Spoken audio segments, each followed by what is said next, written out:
3. Hey, I said cue the talent. 2 and 1. Attention hobbyists, sports fans, and collectors nationwide and abroad. It's time to get hype. Come on! Come on! Come on! Come on! About the hobby we are all a part of. Live from the Mojo Break Studios, it's Dan and Doug. Check it out. Come on! So, get hype. Be hype. This is The Hype.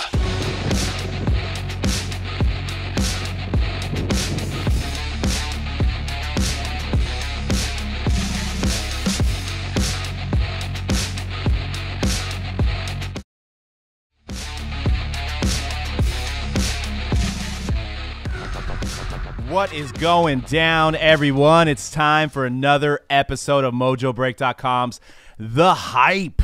If you tune in for the first time, thanks for joining us, and we also are on iTunes now. You can download the podcast on that or from our webpage.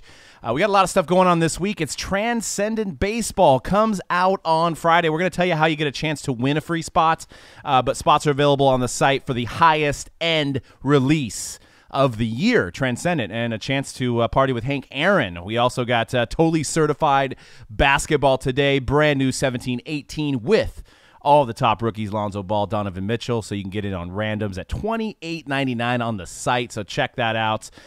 We've pretty much got anything for all the hobby stuff related, any kind of prog you want to get in, any kind of sport is available through MojoBreak.com, and you can save 10% on any team-style break by using the Mojo Break code.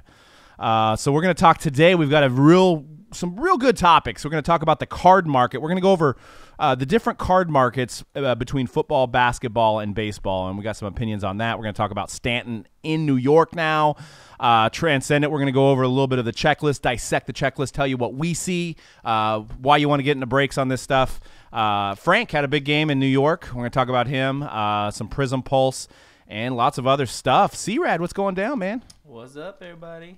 Dan, what's crack-a-lackin'? Oh, what's going on? It's the Transcendent week, but it's not the highest end product of the year per card, but it is the highest end per case. Per price point, right? Yeah. Because it's a new car or a Transcendent box. I don't know if you're going to go over that, but they did a solicitation for the Kobe Bryant Eminence. Ooh, yeah, we'll go over that too. It's is that not on the list? It was intended to be on the list, but we will fit it in today. Should start with it right now. Juicy topic. Well, I know you guys get solicitation calls from telemarketers, and it seems like as the years go on, you get more. At least me personally, I had one today that it just totally blew my mind. And I don't know if it's a California thing, it probably happens nationwide, but they get phone numbers that are close to yours, right? It'll have the same 3 prefixes, and you're like, whoa, same area code. So you start picking those up. You start getting hip to their fact. Today, I actually got a call from myself. It said I was calling myself. What'd you say? I answered it. And it was like Hilton Honors trying to give away a Hilton vacation prize. How's that even possible? I don't know. They can spoof numbers now. They spoof numbers. Nice, nice. That's but good. I'm like, that's almost like 100% guarantee that somebody's going to answer. Now, you're probably not going to be able to sell them anything because people are going to be pissed off. But I'm like, my number called me. I got to see what this is all about. Yeah. See, I would have been like, that's got to be a telemarketer because it's am I calling myself from the past or the future? Well, what am I doing? Right, exactly. Am I Biff? Am I Biff from Back to the Future? They usually use a number that is somebody is like a family member, like your mom or your sister. Oh, that's my good. Mom's calling That's me, good. And pick up. That's a dirty trick. They should outlaw that because mine says, since I have an iTunes account, I have 2 different, like, it said Doug or Doug Caskey, and it showed one of my avatar pictures from either Facebook or something. So I'm like, at first I thought maybe my daughter was calling me from the iPad. You know what I'm saying? Like somehow she was able to figure out how to call me from the iPad being 3 years old. But it wasn't. It was a Hilton Honors, and I thought that was absolutely crazy that a number they faked my own number to get me to answer, like Hilton. And it worked. It did. I picked up 100% of the time. That's crazy. It's a good job. Good marketing. It is. Props to Hilton. Yeah, or whoever. It could be like an outside company. It's a third party. It's I don't think Baron von Hilton or Paris are out there, faking people's numbers. Working the lines, working the phone, working lines. the lines. But we are at number 26 in honor of Rod Woodson. Can any of you guys out there think of a better number 26? I'd like to know, because that's the only one I can think of. Is number 26 is Rod Woodson, one of the greatest corners of all time, best known as his time on the Niners. But we have him, here What number as is, a what number is Steeler. Le'Veon Bell? Not 26. It's got to be in the 20s, right? I think he's 22, not 22. 28? Maybe 28. 28, Maybe 25. I should be prepared for that. I should know that, being in how much he's been involved in the hobby and his rookie cards and how many good fantasy games. 26. Oh God, who's going to be the better Steeler? That's another topic. Why'd they let him wear that? I don't know. I had blasphemy. I had a feeling. That's why I brought it up. Oh, I was like, man. if it's not 26, it's 28. It's Blasphemy. So now they got to at least wait till Le'Veon Bell retires to retire Woodson's number. That sucks. So this show is brought to you by Le'Veon Bell and Woodson and together. That's funny. Rod Woodson. Well, I wanted to get into the card market because this year for football has kind of been a little bit off. Obviously, we have Deshaun Watson got hurt, and Kareem Hunt kind of had hit a rookie wall. And we all know football, and mostly all cards, are based upon the rookies. So if you look on eBay and you see cards, the cards for football aren't selling as well as basketball and baseball. So I thought about it a little bit further, and if you go into the next slides, you think of the faces and big rookies. I want to go back to 2007. So we got a full 10 years of rookies, right? So in baseball, you got Judge, you got Bryant, you got Harper, you got Posey, you got guys that have came up since 2007. You go to basketball, and there's Curry, GA, you got Simmons, you've got Karl Anthony Towns, you got Kristaps. There's a lot of firepower. So I was thinking about 2007 in terms of NFL. Cam Newton, Russell Wilson, Andrew Luck, are any of these guys since 2007, and I'm talking about they had to be a rookie either in 2007 or after, are any of these guys Hall of Fame, no doubt potential type guys? And I'll start with Dan. Think of any NFL rookie since 2007 that people just absolutely go after and they're going to 100% collect, like a Curry, like a Judge, like a Harper. Man, I know we're looking for quarterbacks because for whatever reason, I would say Julio Jones is going to be a Hall of Famer, Right. Like barring like injury or something like that, but he's definitely the best at his position at this time, and he was a rookie in 2011. Yeah. Along with Cam Newton, same year. Russell Wilson, if he wins another title, I think you're going to see his card spike. Remember when he in 2012, his cards later in the season were really driving those products. Russell Wilson. Wilson. Yeah. Cam Newton, his stuff did well in 2010. It definitely did. Well, he was 2011. 2011. Definitely tapered off a little bit there. Picked up a little bit by that Super Bowl 50 with the Broncos. Oh yeah, for sure. There was a lot of momentum. But there's guys now that you don't. There's uncertainty. There's the Carson Wentz and there's the Jared Goff and Yeah, are we talking about? there's Derek Carr. Are we talking about how much they were selling for? That's what I'm saying. I guess rookie year, or I'm just saying which guy can sell cards because you can't consider Peyton Manning. Obviously, Peyton Manning's retired. You can't consider Brady because he was in 2000. You can't consider Rodgers. He was 2005. Because I'd say those two guys, Rodgers and Brady, are probably the highest selling football players currently, besides some of the old school guys. So I'm just saying I think we've been through a drought here with football where there hasn't been a guy. How about Elliott and Dak last year? Well, there was pop then, but it's kind of dry. I just feel like. But it wouldn't have dried up if Elliott didn't get suspended, right? And he was still this year. He played a full season. He was leading the league in rushing yards. Yeah, his RPAs would still be over $2,000. Yeah. No, I agree with you there. Dak Prescott, same thing. If the Cowboys were, they had 11 wins right now and they were the number 1 seed, his stuff would be going through the roof. His stuff would be going through the roof. Derek Carr, I guess, kind of fell off a little bit this year, but he had a lot of hype going, and he was looking like, and that's courtesy of Go Green in the chat and Ustream, his stuff was climbing epic prices for his contenders, his NT, RPAs, and stuff like that. So I guess so you got to look at it. Football's so crazy that it's almost got to be a quarterback, right? I mean, Julio Jones doesn't sell for anything. Julio Jones doesn't sell for anything. AJ Green doesn't sell for anything. Antonio Brown doesn't sell for as much as he should. Right. Running backs, I think the issue with the running backs is that everybody knows running backs have such a short shelf life in the NFL. Le'Veon Bell, probably the best running back in the league right now. Realistically, how many years does he have left playing at the caliber that he is right now? Right. 2 years? 2 years, maybe. 2 years, 3 years? Yep. Frank Gore is kind of an anomaly in the situation. Not great, but stable for 10 years. Yeah, Frank Gore, you probably won't see another guy like Frank Gore. Because he was for a long time. 2005. He was in a Rodgers draft class. Yeah. It was him and Alex Smith got drafted the same year.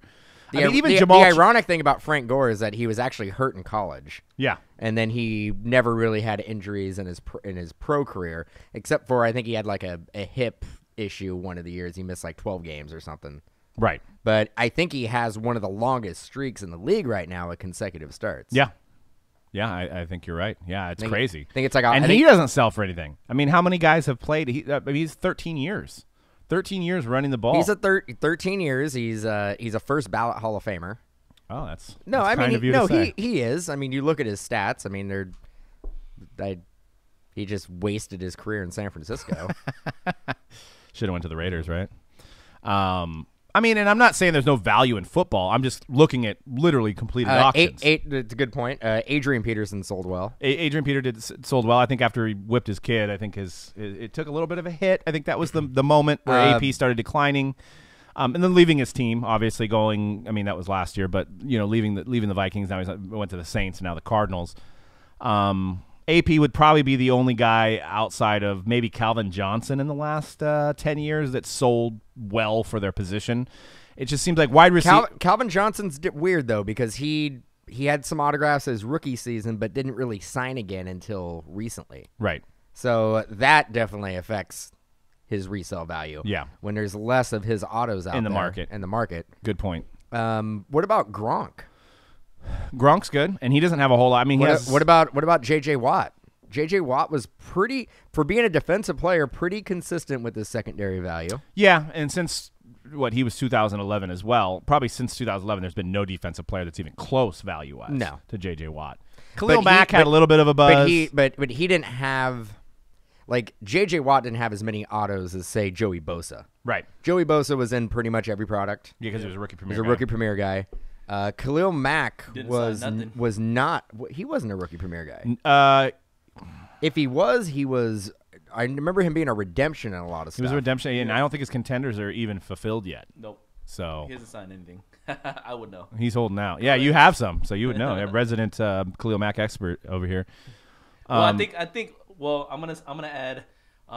This is a good topic to delve into. I think you kind of hit it on the head on this one because we're talking about sustained prices for rookies, right? Yeah. Since 2007, and also year-to-year growth in basketball and baseball. We can look at like the guys you showed before. We can look at year-to-year growth between their rookie cards from when they first came in the league to what they are now. Like it's either like the same or they've even grown. Like for baseball, like with guys like Trout and Chris Bryant and stuff for the rookie cards. But in football, we see an explosion their rookie year. They go for a lot of money, but then there's a big decline the years following. I think with football you see more fluctuation in price on a week-to-week basis based on performance, plus there's only 16 games in a season. Yeah. So you could see let's say for example, I don't even know if he's short, it'd be the same thing. I don't even know if he's playing this way, but let's say Corey Davis.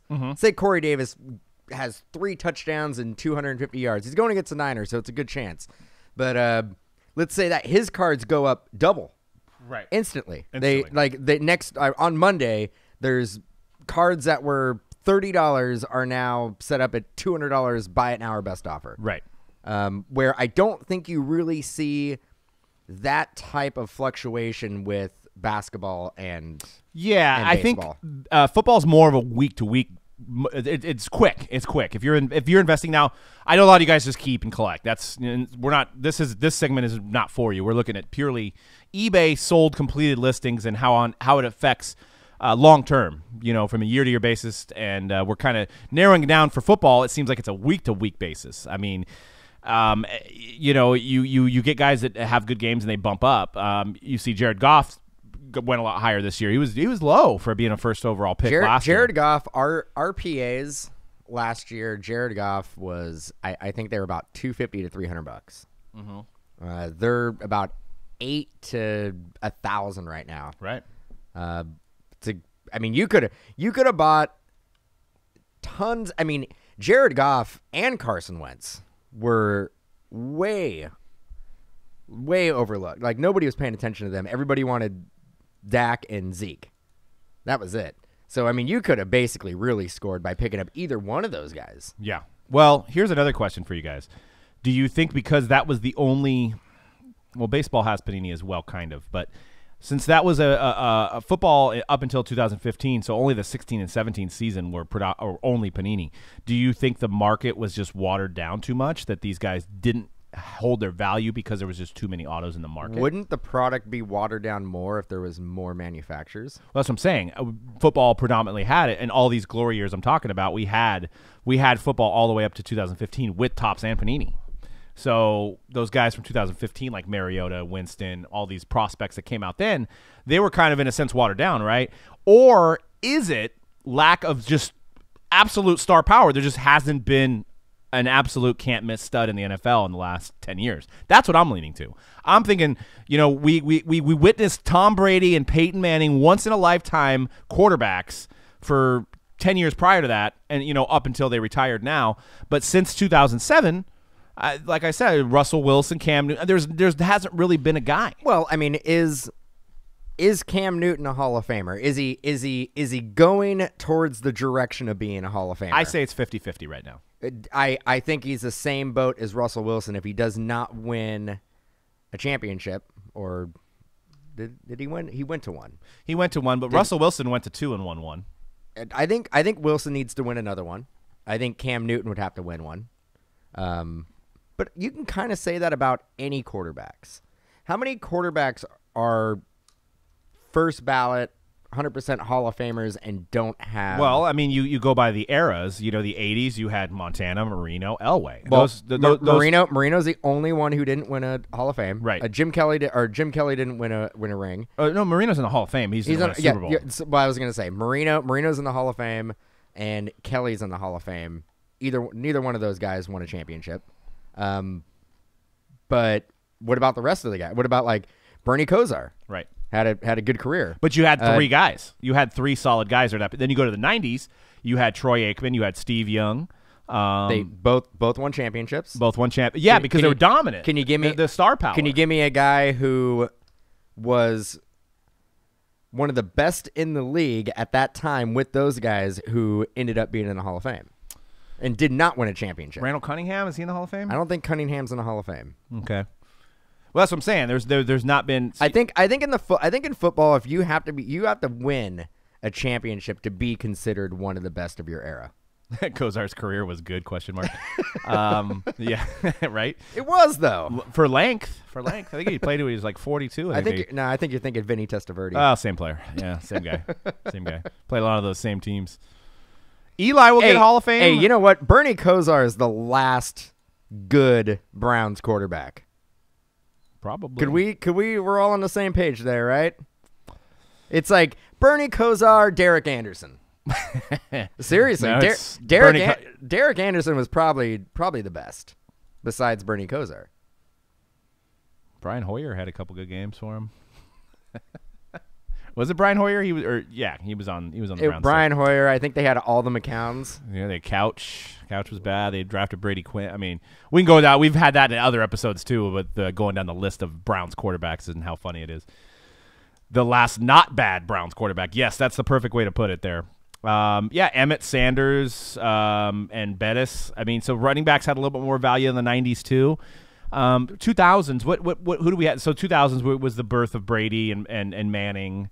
So you had those guys. Drew Brees. Ben Roethlisberger in 2004, I believe he was drafted. He was drafted with Eli. So those guys fall out of 2007. Roethlisberger, first ballot Hall of Famer. So let's go in that 2007 to 2017. You've got Matt Ryan. You've got Matt Stafford. You have Cam Newton. You have Jameis Winston, Mariota.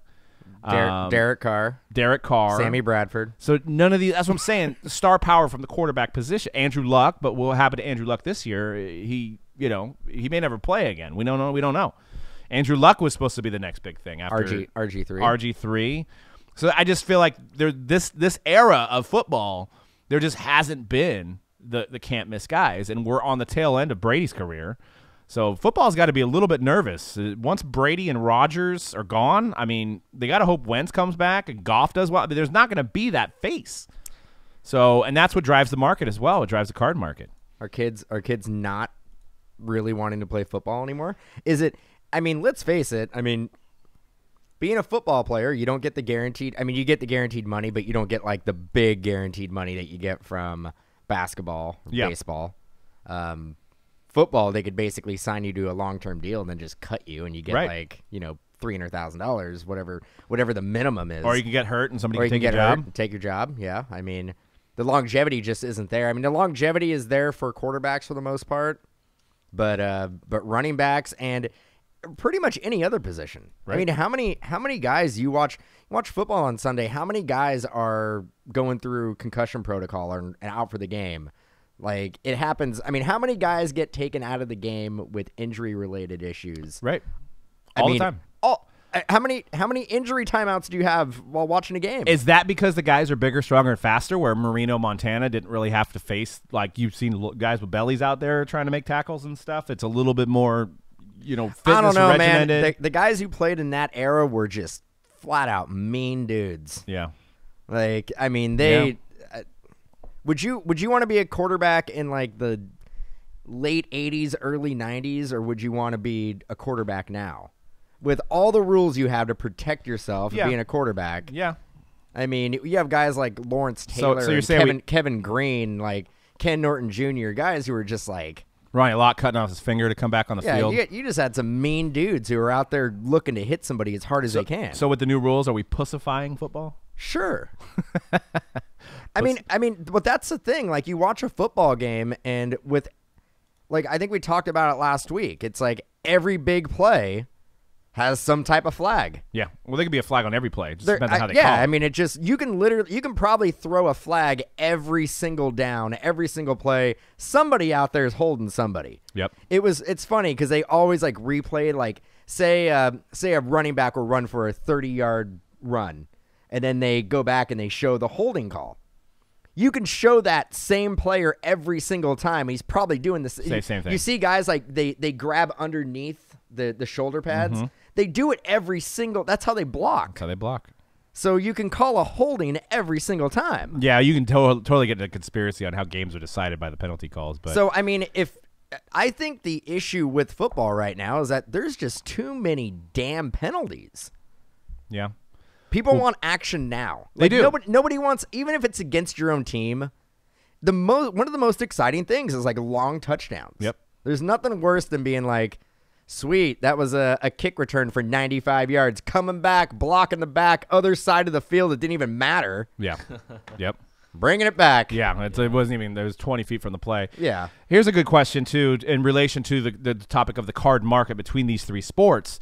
Devin asked a great question. Devin, thanks for asking. What would you say card prices from highest to lowest span from baseball, football, basketball? So we already are kind of in agreement that football is probably the third.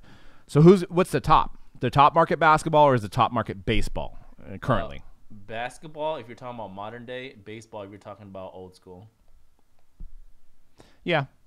That's hard for me to answer because baseball has that prospect element. So there's different elements of baseball. I mean, there's really not a prospect element for basketball. Yeah. There's a rookie element, but I mean, that's a whole other side of it. You got the prospect market, then you have the vintage market for it, and then you have vintage baseball kills basketball. You're just talking about overall, but current day sports card market, basketball probably sells their higher end. Yeah, I think it has a lot to do with the fact that the NBA is the best at marketing internationally than any other sport.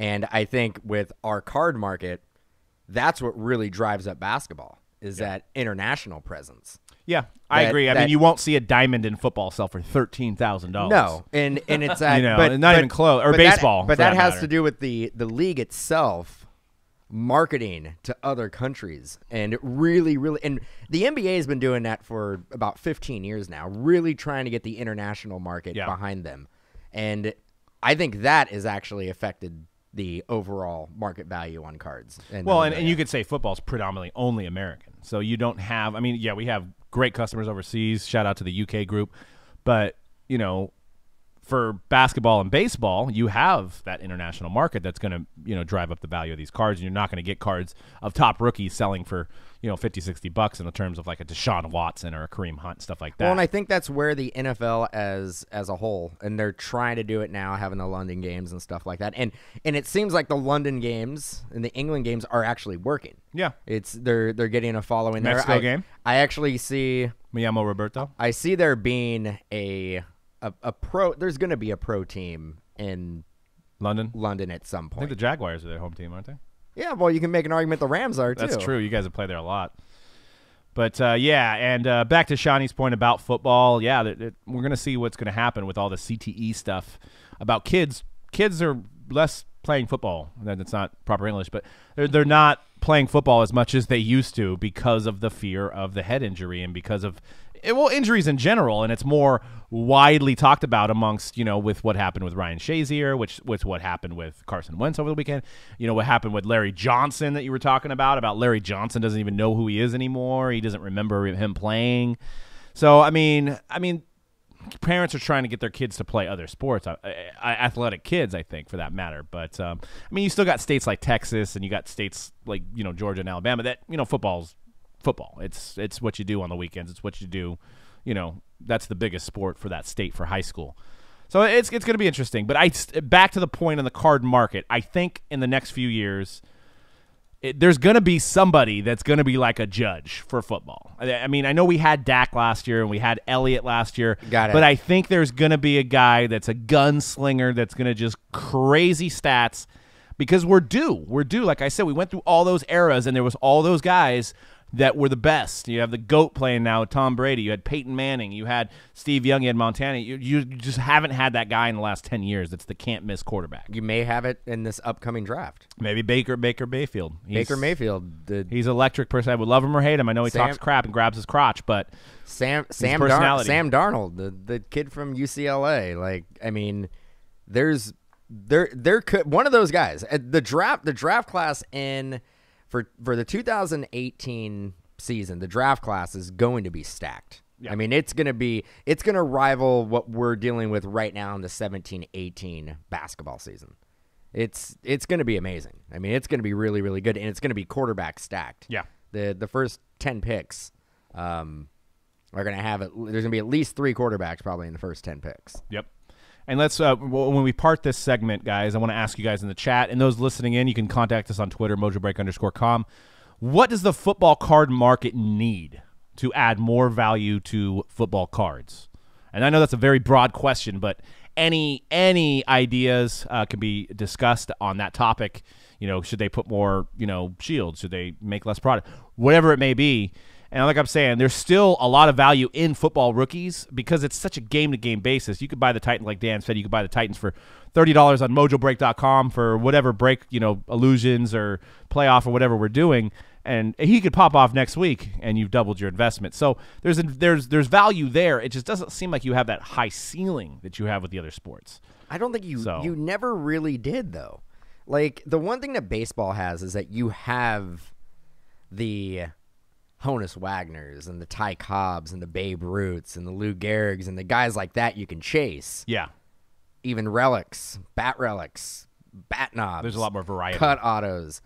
There's more of a history there. Who can you chase in football that is going to Jim Thorpe? We've already done it. Right. And all the greats, Montana, Brady. Yeah, I mean, you can get like those guys have already been in a lot of products. But Montana, I mean, those guys are around. You can go get a signing with Joe Montana for probably $300 at like a TriStar show. Yeah.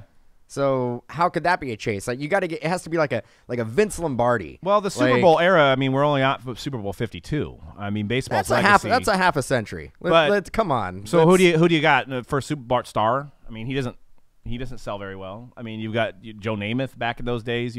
I mean, there really hasn't. I mean, maybe 50 more years from now, it'll be closer to baseball because you'll have more.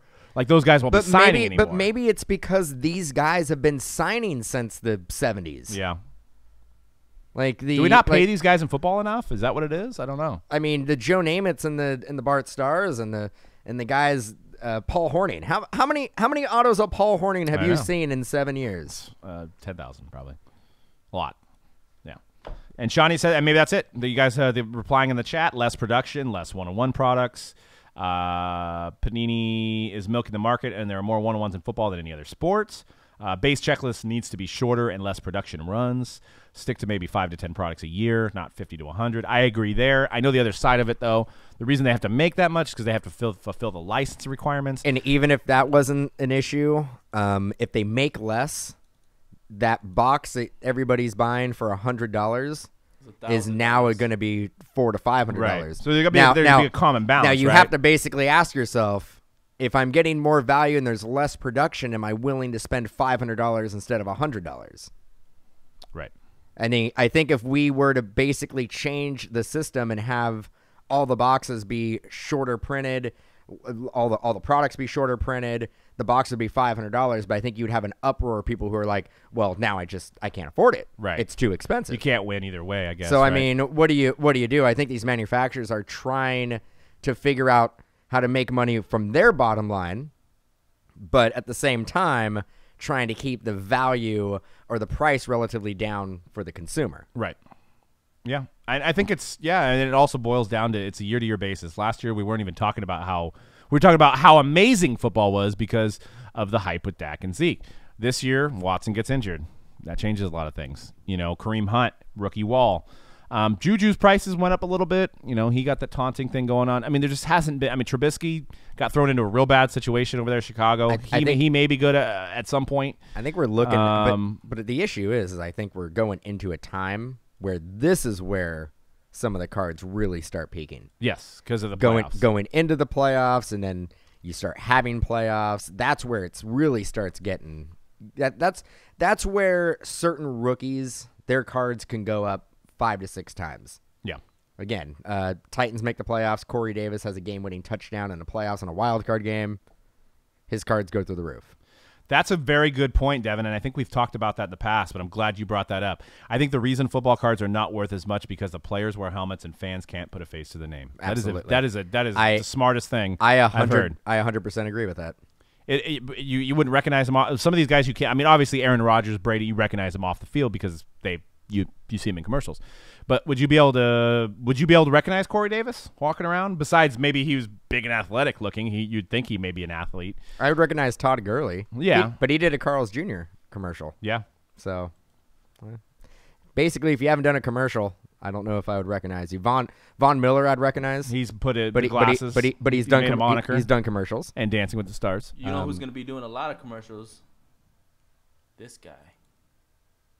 Yes, Mike Giancarlo Stanton. Is it Mike? Is it Giancarlo? I don't know. I think we're going with Giancarlo. I don't know him. Nice segue. That was a perfect segue, C-Rad. I don't know him. Yankees get one of the best home run hitters of our time. Obviously, this is no new news to anybody, but I felt like we could discuss some of the hobby-related things around the Stanton to the Yankees deal. Very interesting with the whole trade, with the whole Jeter thing, with him turning down trades to the Giants, turning down trades to the Cardinals.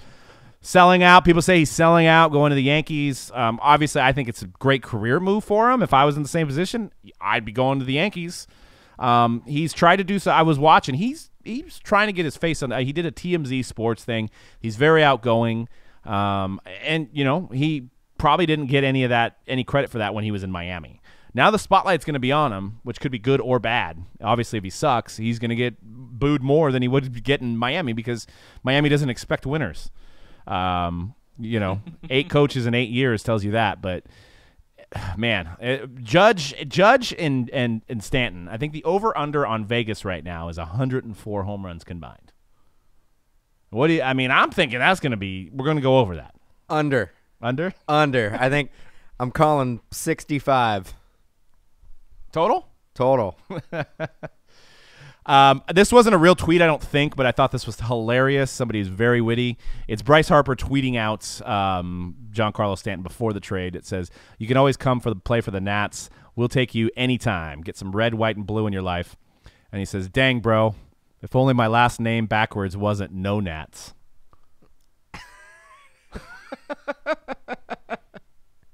You can read it backwards, guys. I'll give you a second. Stanton backwards is No Nats. Classic.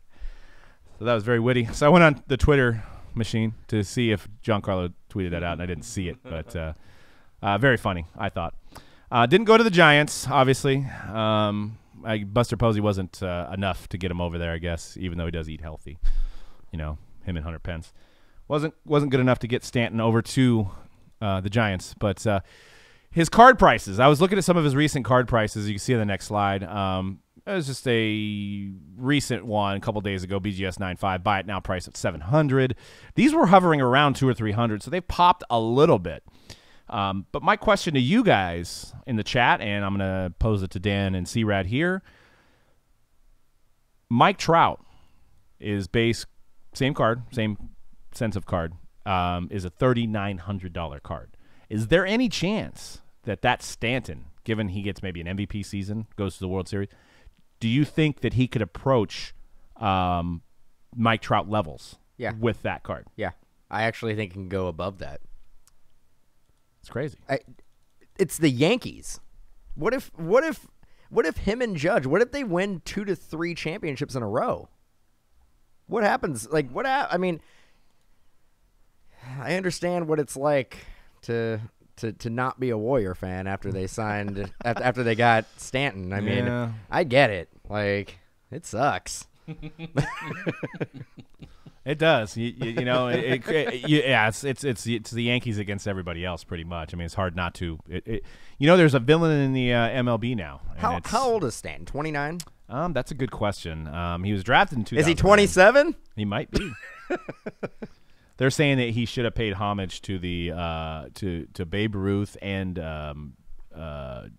Mantle, because 2 and 7. He should have mentioned that, but I don't think he did. But let's see how old he is. He is. Whoa. There's a Mike Stanton that was born in 1967. Obviously, he's Giancarlo Stanton. He is 28. 1989, Panorama City.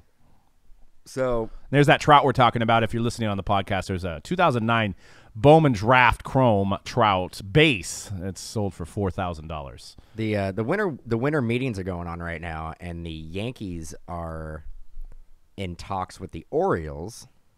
From what I've heard, rumors are that they're looking to pick up. Sorry, Jeter and Mantle. I don't know why I said Ruth. Looking to pick up Manny Machado. So Manny Machado to who? Yankees. Oh, Jesus. They're talking. I mean, the Yankees are one of the teams that are interested. They need a third baseman. They just traded away Chase Headley. Back to the Padres. Oh, Jesus. That was good news for him. So, yeah, Manny. I mean, maybe you're gonna see a deal. Maybe a Clint Frazier going to the Orioles for Manny Machado. Manny Machado is in a contract year, so throw Machado in that lineup. Do any team even show up next year? I mean, what's the point? Well, baseball's a tricky sport. I mean, we've tricky sport. You add Machado in there, and they need pitching. 3, 4, 5. It doesn't matter. You scored 18 runs a game. Like, But we've seen the Yankees try this before and fail. We've seen the Dodgers try this before. not and to this fail. extent. We've seen the Marlins try not this. Not getting guys that are this good in their prime. Like, Yeah. they would get guys that were like right at the tail end of their prime.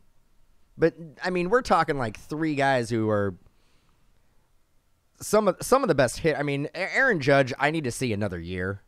But Stanton is consistent. Yeah. The guy just won an MVP. He is locked in. He is right in the middle of his prime. He's going to have probably the 3 or 4 best years of his career coming up. Yeah, unless, barring injury. But Ziggy got a good thing in here, too. Says this is why football sucks compared to baseball. Stanton is on his 2nd career with the Yankees after 5 to 10 years.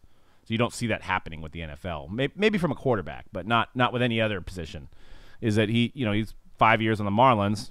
He's basically starting a 2nd career. Name a quarterback that was drafted by a team. I know we're going a little off topic. Name a quarterback drafted by a team that went to another team that was just as successful as he was on his original team. Peyton Manning. Peyton Manning was with the Colts for how long now? Yeah, well, he won a Super Bowl with the Broncos. I know he was a carcass There's out really there, only one guy I can think of, and that's Drew Brees. And Drew Brees wasn't that good in San Diego because if he was great, they wouldn't have drafted Phillip Rivers. Right. Yeah. So how many times does a team not sign their franchise quarterback that they drafted and let him go to another team? Very rarely. Andrew Luck got an extension. I think Cam Newton's got an extension. Wilson got paid. Russell Wilson got an extension. Like, you don't let your franchise quarterback go. How many times does a franchise quarterback go? Matthew Stafford got. Montana had a good career at the Chiefs. Didn't win any Super Bowls. You don't. I mean, I think of Montana as a Chief. I get it for comedic purposes, but nobody does. I mean, how many Super Bowls did Montana win in Kansas City? He had a lot of playoff games, but how many Super Bowls? Zero. Okay. 4 in San Francisco. I mean, and you can't really say Steve Young because I think Steve Young wasn't even really a starter for the Buccaneers. Yeah. He came to the Niners as a backup. So, how many? Drew Brees is the only guy I can think of. I want to find me a guy here. Find me a guy where a team drafted their franchise quarterback and just were like, his contract was up, and they're like, find another home. Go. We're gonna let you walk. We got Elvis Gerback back here. Steve Bono. Yeah, it's a good question. Somebody in the chat want to answer that? Maybe we can get on the Google machine. I'm glad you put that back on the screen because I have a point that I wanted to make back to Mike Stanton and his Bowman draft card. So in the Bowman prospect era, which kind of began, I know Bowman's been around since the 50s, but the Bowman prospect era, you can kind of say started about 2003. Kershaw was probably one of the biggest Bowman prospects at the time. So in the Bowman prospect era, these number 1 guys have always been on the same team, to go with your point with football. So is the fact that he's going to be on the Marlins going to prevent him? His card that you want, his number 1 first Bowman card is him on the Marlins. Is that going to prevent it from going to 4,000? It absolutely 100% always would. Unless that team is the New York Yankees. I don't know. That's the only reason why the card will go up. If he would have went to any other team, if he would have gone to the Giants, he could have gone to the Giants, and the Giants could have won 3 championships in a row. His cards wouldn't go up. But you bring him to the Yankees, changes the game. But here's my thing, though. The person that eventually pays for this card is not flipping it. They're keeping it. They are a Yankee fan. But maybe they want a Marlin card in their collection. They want a Mike Stanton card where he's 19 years old, yes. That's correct. I mean, there may be a boost in one of his first Yankee autos. You never know. I mean, Topps could be very clever and be like, Yankee rookie. Like create a whole other rookie card. Dude, imagine the backlash if they were like, if they stamped a rookie card on like a Top Series 1. And they're all first Bowman Yankee card. Hey, I'm just saying, you can't name anybody in the Bowman prospect, first Bowman era that has continued to sell well after he left his team. There hasn't been anybody, so this would be the first if it happens. Obviously, it's going to take him to have another good season, go into the playoffs to get his cards to go up even more, because I felt like the bump now is those Yankee collectors that want it, and that's why you got the bump. For it to bump even higher than that, he's going to need to have some success. But he's not going to be in a Yankee uni. So is that cool? I don't want a Hunter Pence Astros card. I don't want that card. I'm a Hunter Pence fan, but I don't want his first Bowman. He's on the Astros, even though I can get one for like $20 because he doesn't sell. But Hunter Pence is one of the better Giants in the last 20 years. I want his first Bowman. I have Buster Posey's, but I don't want it because he's on the Astros. I don't want my guy. I don't want an Astros guy for my Giants collection. So what about if Buster Posey got traded to the Padres? I would still. Well, I'm a Giants fan, so it doesn't bother me. I wouldn't collect any of his Padre cards, but I would have it his first. But why are you just going to sell off his cards? No, I'm keeping him You're because gonna he keep him? won 3 championships. Okay, maybe not Buster Posey. Let's find somebody who nobody gives a shit about. Joe Panic. Like, Joe Panic gets traded to the Cardinals. Do you still hold on to Joe Panic cards, or do you just go, the hell with it, I'll just sell them? I mean, I would sell them if they went up. I mean, but I don't foresee Joe Panic getting traded to Cardinals and the cards going up. Probably not. So that's the whole issue. See, Tommy Joseph. I have some Tommy Joseph stuff that I was PCing when he was in the Giants organization. I don't really care about those cards now. I'll gladly sell them. Same thing with any. I don't have any Duvall, but if I had some Duvall, I wouldn't. Giants Duvall cards, which they didn't make any. They didn't make any. He didn't sign because he didn't sign. He just started signing, but he has first Bowmans like base cards. Chris Sale, that's a good one. Chris Sale went to a better market. He went from the White Sox to the Red Sox, had an MVP caliber type season, but I don't think we saw much movement in his card market. Is it because he's a pitcher? But Chris Sale didn't sell no matter what. Even when he was on the White Sox, he didn't sell for anything. Yeah. Went to the Red Sox, doesn't sell for anything. Chris Sale, the thing about Chris Sale is that he doesn't stop signing. No shortage of his autos. Yeah. He's in everything. There's not a ton of Stanton autos out there, and I mean he stopped signing for a while. He stopped signing for a while. He's in a product here and there. He's always like relatively short printed. Mm-hmm. And when he was with the Marlins, you would get a Stanton card, like say at a 5-star or some higher end product like that. His cards didn't really sell. Was that because he played for a smaller market team? 100%. I mean, that's why. But that's what I'm saying. Reverse and put Judge on the Marlins. He's going to the Yankees now. Yeah, his stuff is going to blow up. Yeah, I mean, it's just based on the fact that like he's going to be in the limelight now. So like, there's people who were casual baseball fans that probably didn't even know who Giancarlo Stanton was, but now he's a Yankee, and him and Judge are just hitting tons of home runs. They're going to go back and go, man, I want a rookie auto of Stanton. Oh, he was on the Marlins. Oh, who cares? He's on the Yankees now. Yeah. So, good time to invest still in Stanton. I think so. If you think they're going to be good. I mean, he's going to do well, right? I mean, unless he gets hurt or unless he strikes out 200 300 times and only hits like 20 home runs. Those two guys going to be hitting back-to-back, if they are going to be hitting back-to-back in a lineup, are going to do so much for each other that, let's face it, I think that was the real reason why he went to the Yankees. He's like, if I'm hitting behind or in front of Aaron Judge, I'm going to get better pitches. Yeah. Aaron Judge is like, if I'm hitting him back or if I'm hitting in front of, I'm going to get better pitches to hit. And Didi Gregorius is like, I'm getting better pitches. Didi Gregorius is like, I just want to be a part of the team. Yeah. Like, I just want you guys. It's like Andre Roberson. I mean, that's why it would not surprise me if the Yankees go all in, they get Machado. And they give up some of those guys they picked up. They were one game away from the World Series without Stanton. So the Yankees, their farm system is still stacked. Good, yeah. I mean, they can give up Gleber. They can get, but what if Frazier? I mean, it could be even like Orioles are like, we want Donovan Tate. Well, they didn't even draft Donovan Tate. They got Donovan Tate in a trade. It's not Donovan Tate, is it? It's Donovan Tate. Okay. They got him from the Rangers. They traded somebody. The Rangers got somebody. Yeah. They got Donovan Tate.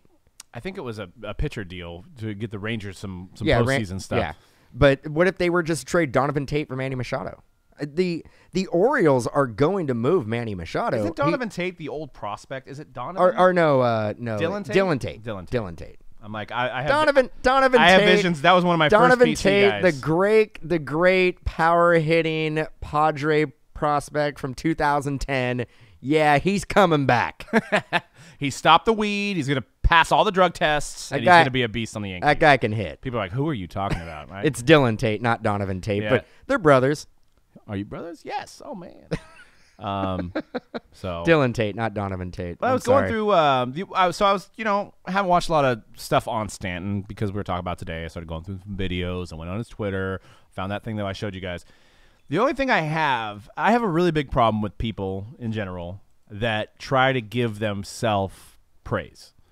And I was noticing that a little bit on Giancarlo Stanton's Twitter, where he was like, from a kid and to MVP, and there's a new animal in the concrete jungle, and he puts a picture of himself, and he's different strokes for different folks. Not completely wrong. He's not too egotistical, but it just reminded me of something that was absolutely ridiculous that happened with Cristiano Ronaldo.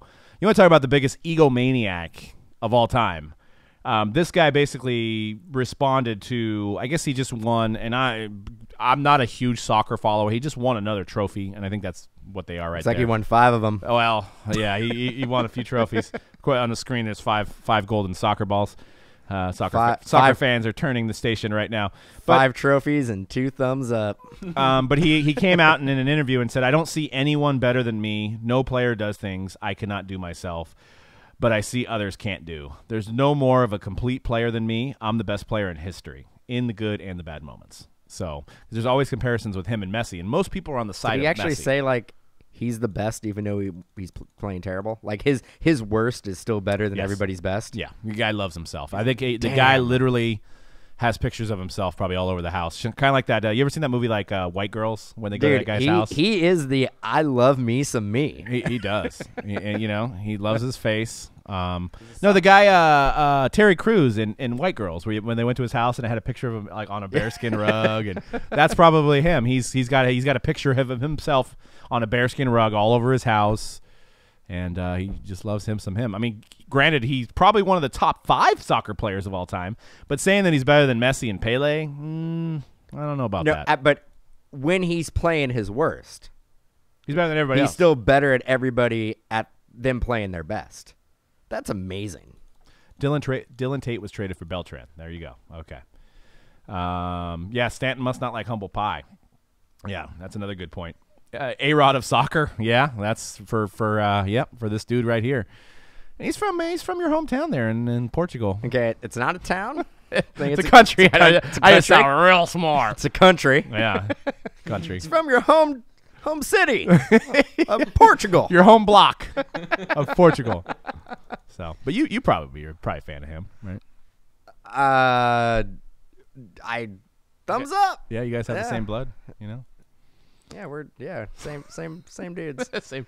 You're really good at soccer too. I'm group breaking. I'm like pretty much the best even when I'm at my worst. I was gonna say we should have a funny segment where we just try to like say some stupid, ridiculous stuff. Like only I pull one of ones. Only me. We do. And even when I'm sick, all I do is pull logo mans. I am the best breaker on the internet, bar none. Nobody can top my group breaking skills of pulling. Even when hits. I'm at my worst, I'm still just so good. Head and tails above the competition.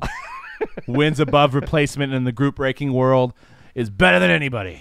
C-Rad, what's yours? What? I am the troll god of the internet. I am the I don't know how to do I gotta put you guys on the spot, Cocky. but yeah, because we'll never say any of this stuff because it's all absolutely rubbish, and all we do is Rubbish. Rubbish, yes. Rubbish. I've been sound like you're from England. Maybe if I was breaking like 1,000 high-end products a week, I'd call myself the breaking god or something. The Break God. Is that a new website? Somebody's gonna have breakgodwebsite.com, right? Breakgod.com. Only NT Immaculate Flawless every day. Only all me. day. I pull everybody hits. No one goes hitless on my breaks. I'll make sure you don't go hitless. I am the Break God. You should use that. You should be like, "Oh, I'm coming in. Don't worry, you're not going to go hitless. I guarantee it." Have like a Superman shirt, but like no hitless like logo. So there is some guys out there on the internet though. Like I think I've heard like Home of the 101 used, Best Breaker on the interwebs. There's a lot of them that are being used, and I always laugh because it just do your job and open up cards and have a good time, and that's all that it is in terms of breaking. But yeah, I don't like people that like to talk about themselves. So I thought it was funny. I think I'm the best soccer player ever. Are you? No, I don't even know how to play at all. I'm pretty good. So, yeah, that I'm not really. I don't have the Portuguese soccer gene, I guess. I'm the best fantasy football player in the world. Yeah, it's debatable. 3 leagues, first place in all 3. I'm the best. No one could put team chemistry like I can. It's a good. No one can make their guys perform on the field like I can. Dude, that you just stole that from me. That was my dude. I used that years ago. I'm like, yeah, I did this draft and I made sure that all my guys. I really wanted the chemistry to really gel well together. Yeah. So I got a lot of good high character guys, and put them on the same team together, and that's why I'm in the championship. Exactly. It's you got a good group of guys that understand your philosophy of football, fantasy football. So we'll go ahead and move on to thank God. Transcendent. I know. We're like, what are you guys talking about? Transcendent Baseball 2017 Transcendent Baseball comes out on Friday. You can hit up our site for a no skunk, awesome type of break where everybody gets something. It's $159. And there's guaranteed a 1-of-1 Aaron Judge with all the different years of Topps designs. There's also a guaranteed either MVP, cut auto, or sketch auto, I believe. And there's oversized cuts that are amazing like they had last year. There's like Abraham Lincoln. I seen Whitney Houston on the checklist, Babe Ruth, Lou Gehrig, all the big names. So it's for high-end hit chasers, but you can get in for $159, which is a fraction of the cost. And you got about, I would say I was breaking it down, you got about a 33% chance of getting a card that's either equal or more valuable than your spot. So in terms of the gamble portion of it, that's not bad odds, really. And you're not taking the risk of buying a $27,000 case because that's what this stuff is priced at. So So if you buy 3 spots, you have a good chance of getting an autograph. Right. Exactly. You got a good chance of getting an autograph. Now, there's some guys that may not sell for $159, like Syndergaard or some borderline guys. But for the most part, you got Judge, you got Ichiro, you got Trout, you got Bryant. You got all these guys that are going to sell more than the spot price. And then there's also the Hank Aaron invitation, which is minimum, probably $3K, to go to the party, hang out with Hank, drink with Hank, maybe get drunk with Hank Aaron. I don't know. He probably doesn't drink, but you can get drunk and act like a fool in front of him. And it might be at his house. Who knows?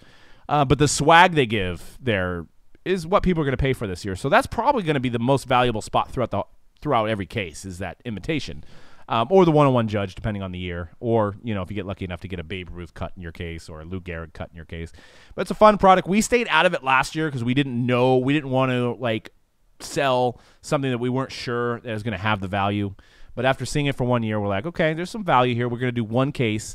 We're also giving away a spot for Transcendent. So first 1,000 people that sign up, you just got to put in your email, and then we're going to do the random on Friday before the case. So somebody's going to win a free spot in Transcendent for Friday. So you can go through our Facebook and find that link. I'll probably try to put it in the show notes here for the podcast. But if not, you can find it on our Facebook, and just make sure you sign up. Even if you're going to be in the break, might as well get a chance at getting a free spot. Let your friends know, tell your mama, tell your kids, tell your wife.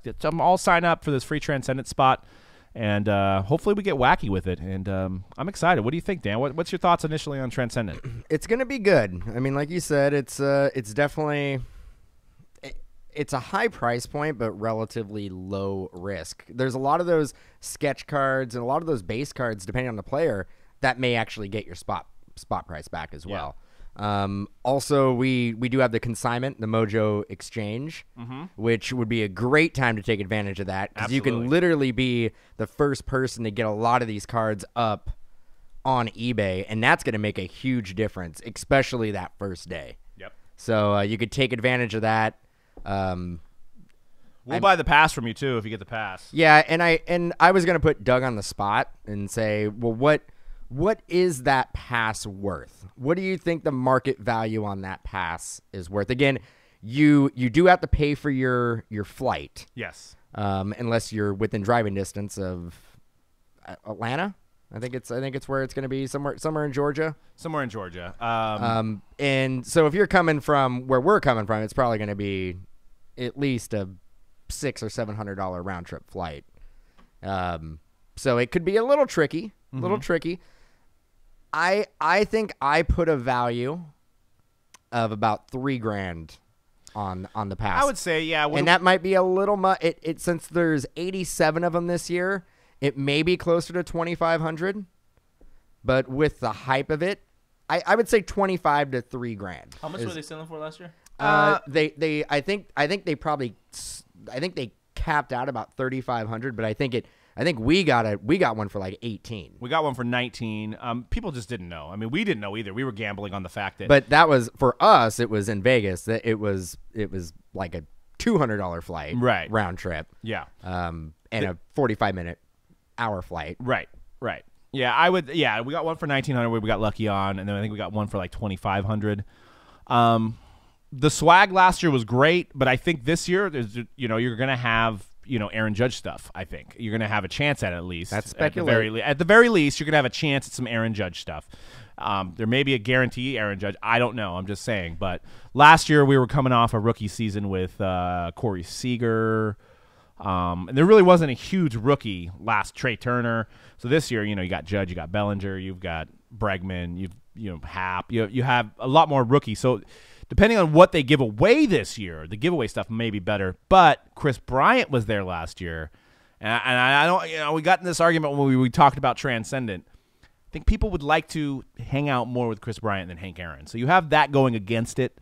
I know Hank Aaron, legend, living legend, all-time great. Historic, you could say, a lot of amazing things about Hank Aaron, but I think people would rather hang out with somebody closer to their age. There was something to be said though about hanging out with Chris Bryant because he was coming off. First off, Cubs won the World Series, and he was coming off an MVP season. Yeah, it was. And so you're hanging out with Chris Bryant. He's like in his prime. He's basically, he was the face of baseball at that time. Yeah. So I think if they would have brought Chris Bryant, say this year, it wouldn't have been. It would have been as exciting. Right? But I really thought it was going to be. For whatever reason, I really didn't think it was going to be Aaron Judge. I don't think that was really ever going to happen. I thought it might have been. I was thinking it might have been Bryce Harper. Made sense.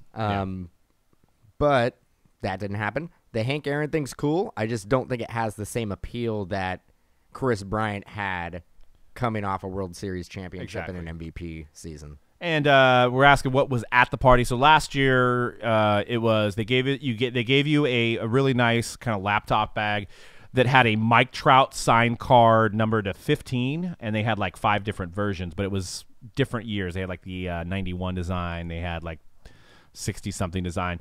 So those were like $700 or $800. There was a Transcendent card in your bag, and everybody. It sounds like they kept the case, opened it up, and dispersed those cards. I think I got a Buster Posey, and I don't know. You got a Vizquel maybe or something, or Ryan got a Vizquel, or you got the Buster Posey. I don't remember who I got. But everybody got a Transcendent card from the case. And then you got these packs that all had 101s in them, and they also had stamped cards that they usually would use for replacements. So I got like a Benintendi Bowman draft number 3. But it was a base card. I got a Machado draft auto that was stamped. Oh yeah, that was insane. Yeah, I think it went for like $1,000. We actually put it in the product. So basically, what we did last year is that we went to the party and 95% of the stuff that we got all went into a buyback product. Which yes. You can make an argument. You go back and you can look at the video. It was definitely the best baseball product we've ever made. Yeah.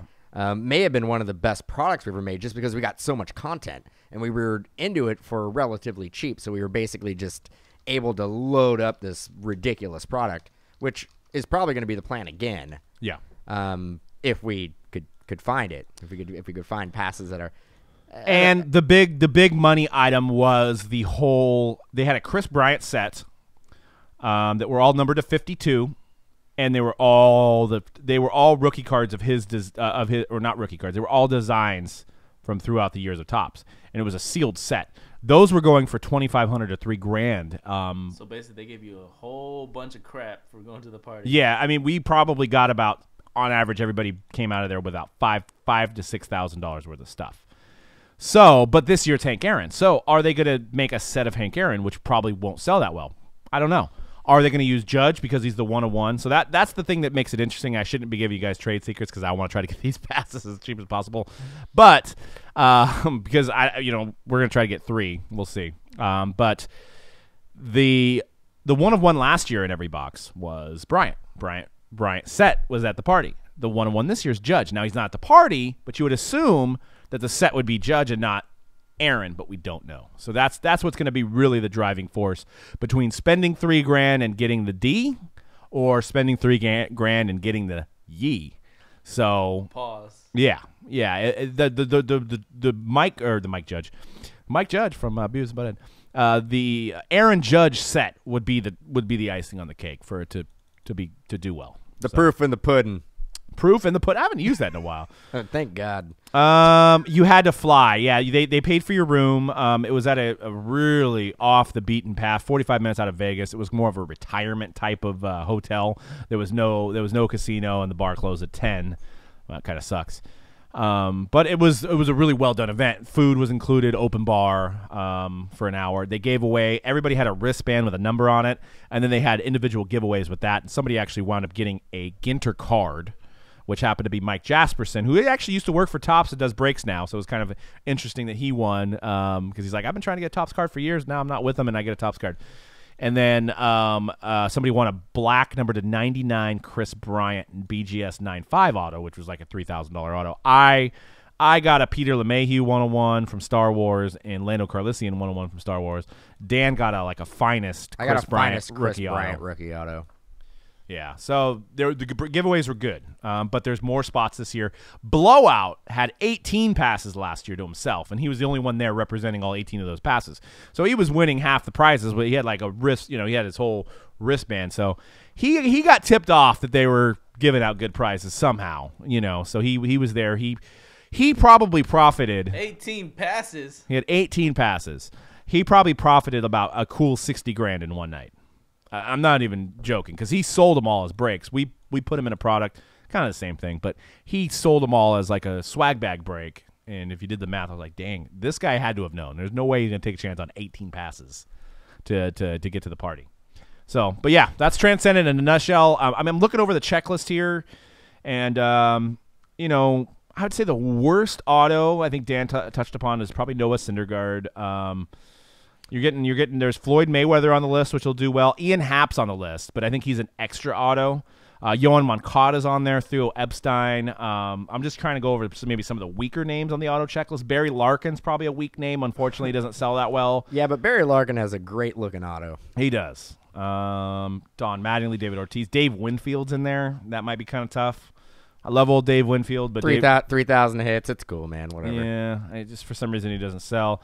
Ricky Henderson, Rod Carew, Randy Johnson. These are all the base autos, and they have parallels numbered to 101. I think they're all going to be numbered to 25 this year, but there's different parallels of every one. So you know who they didn't put in there? Bonds. And I think Bonds was in the previous year. He was in the previous one, not in there. So I would have loved that. So, and then you have compared to last year, you have an additional possible chance at a cut. And the other cut, so there's 46 MVP cut signatures. So those are numbered to 101. There's 8 MVP dual autographs that are numbered to 101.